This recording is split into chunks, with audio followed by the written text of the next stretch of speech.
পানিতে হারিয়ে যাওয়া স্বর্ণ খুঁজে দেন আবুল কালাম। পুকুর ঘাটে হারাইলে বলতে পারেন ডুবারু চলে যায় ডুবারু। 18 বছর ধরে পানিতে ডুবে ডুবে স্বর্ণের গহনা উদ্ধার করেন তিনি।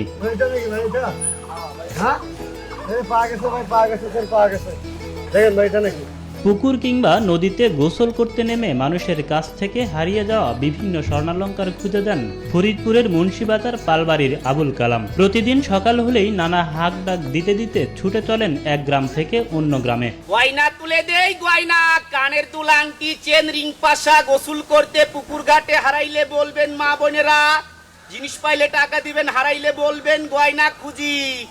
নাকের নাক ফুল, কানের দুল আংটি চেন মালা, গোসল করতে পুকুর ঘাটে নদীতে হারাইলে বলবেন ডুবারু যাই।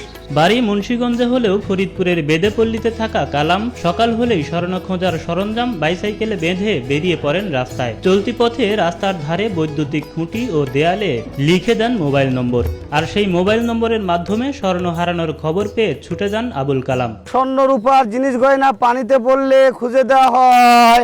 গোসল করতে যাই একটু কেমন চেনটা পড়ে ওই চেনের জন্য ফোন দিছিলেন? কোন সময় পড়ছে ভাই?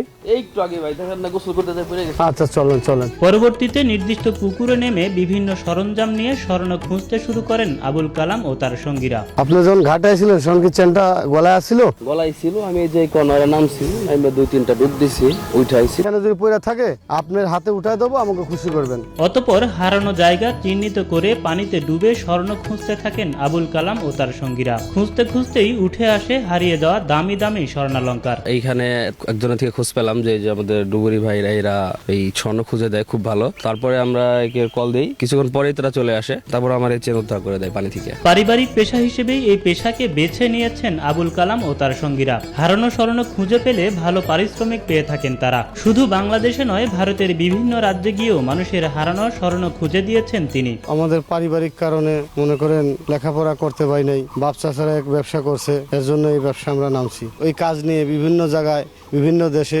ঘুরে বেড়াই। 2006 সাল থেকে কাজ শুরু করেছি, এই এখন 24 সাল পড়ছে। এই 18 বছর ধরে আমি এই কাজে সফলতা পাইছি অনেক। বর্তমানে স্বর্ণের দাম বেড়ে যাওয়ায় মানুষের স্বর্ণ ব্যবহার অনেকটা কমে গেছে। তাছাড়া পুকুরগুলো ভরাট হয়ে যাওয়ায় আগের মতো স্বর্ণ খোঁজার ডাক পান না তারা। তবে দেশের যে প্রান্ত থেকেই ডাক আসে সেখানে গিয়েই স্বর্ণ খুঁজে দেন তারা। হাতে গোনা 2-1টি বাদে অধিকাংশ সময়ই পানিতে হারানো স্বর্ণ উদ্ধার করতে সক্ষম হন তারা।